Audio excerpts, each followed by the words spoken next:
So I love Jewish music because it's as diverse as the Jewish diaspora itself. Even if you don't know how to speak Hebrew or you don't understand the words of the prayers, there's this comfort in the tunes and the melodies, and the experience of singing or praying together as one is a very powerful thing. And one of the reasons why people come to synagogue is to sit and sing and pray with others. ערב של שושנים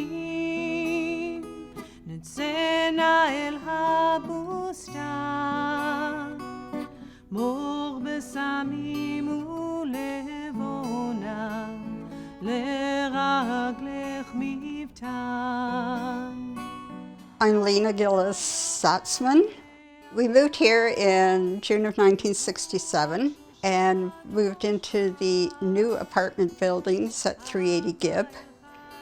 And at that time, the Oshawa Center was just being built. Hi, I'm Dave, and I've lived in Oshawa since I was born in 1970, so 51 years.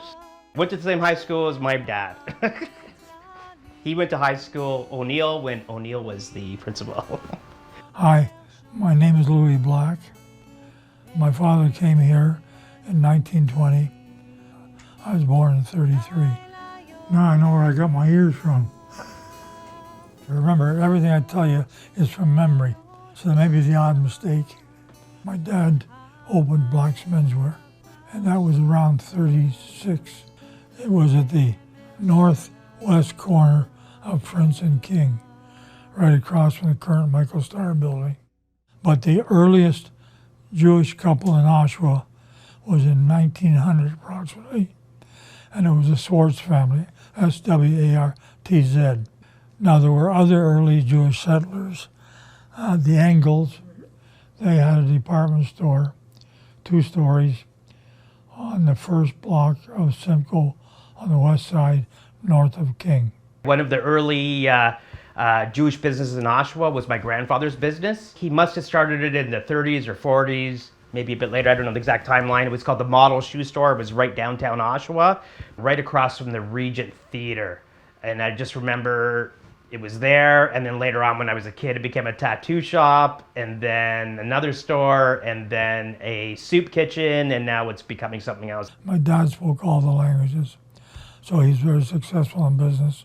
My uncle bought my dad out, and he opened a ladies' wear only on Simcoe Street at 70 Simcoe Street North.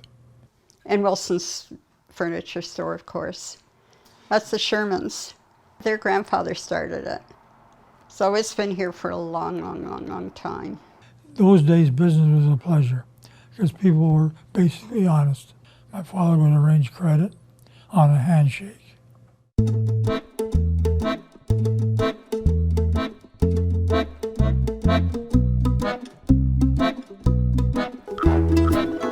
When we moved to Oshawa, there were probably about 60 to 70 families, and there were about 10 or 12 younger families.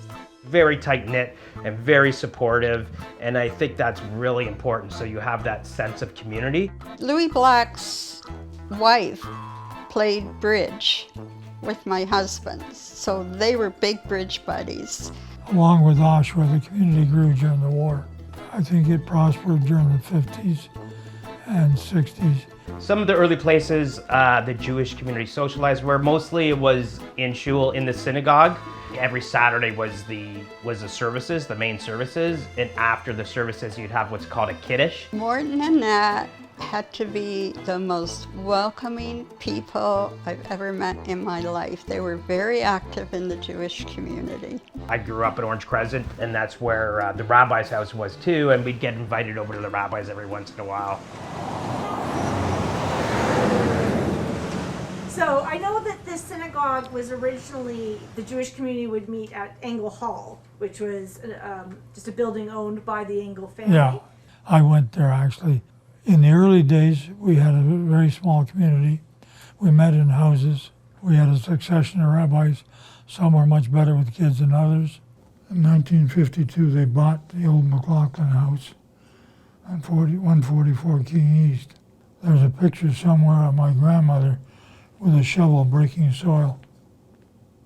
That's the inside of the current synagogue. I usually sit right there. And that white back seat is my father's. I won't sit there.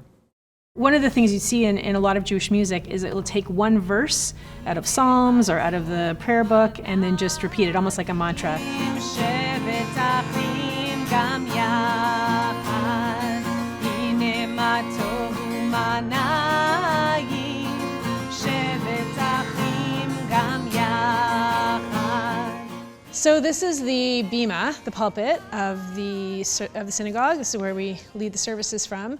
I'm not a rabbi, I'm a lay leader in the congregation. So if I am leading services or if I'm dealing with the Torah, I will use a traditional talit, a prayer shawl, and a kippah on my head.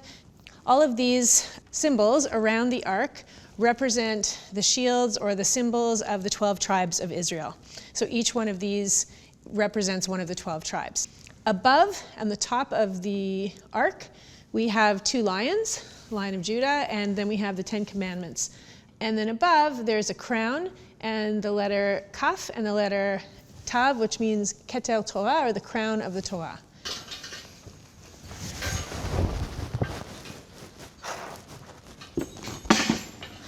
So this is the Torah scroll.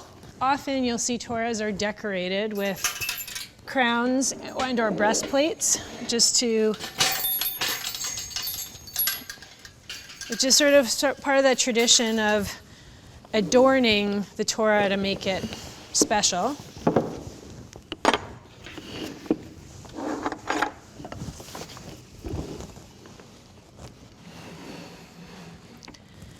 So the Torah scroll is actually on these wood spindles, which are also called Eitz Chaim, or the tree of life. This Torah is quite old. Our synagogue's been around for a long time, so some of them, they were donated by different people over the years. And what's in here is the 5 books of Moses, and there's sort of 2 types of laws that are in the Torah. There's the ethical laws and the ritual laws. Every Saturday morning you do a different portion, and then there's certain portions that are done for specific holidays. So what happens is there's a holiday in the fall called Simchat Torah, and what happens is you're at the end and you finish off the end, and then we have a big celebration where we take out all the Torahs and we parade them around the synagogue, and we're dancing and singing.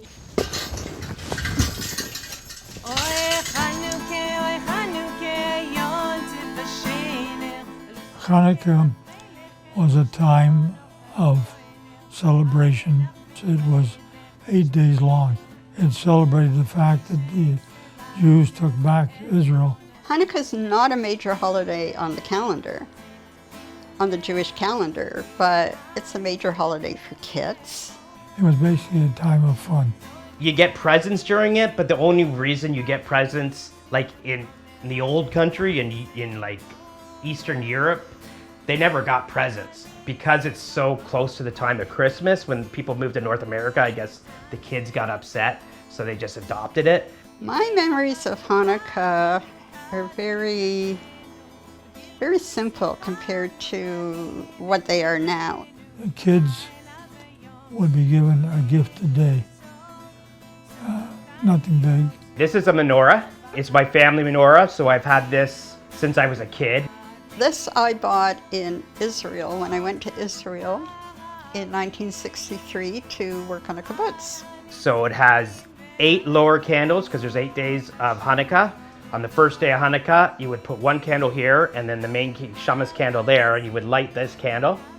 And then you would pick it up, and because you couldn't put the match to that candle, you'd have to light it with this candle, and then you would say the Hanukkah prayer. It was like a sing-song thing, and the kids really liked it, and then you'd put it back, and then on the second day there'd be 2 candles, third night 3 candles, etc., and then finally 8 candles at the end, and they'd all be burning bright. We got taught in Hebrew school that you got to be proud that you're Jewish and proud that it's Hanukkah, so you were supposed to put it in front of the window so the whole community could see that you're lighting your menorah, so I remember doing that. Hanukkah for us was, lighting the candles. We got 1 present.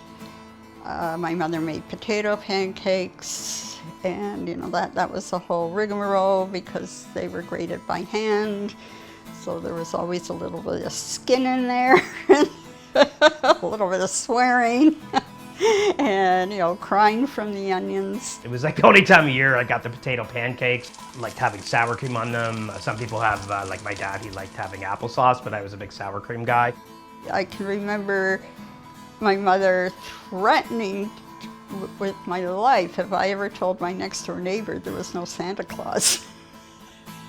So I always felt that I was very smart because I knew something that she didn't. And the same with the Easter Bunny. But my gosh, there was a tooth fairy.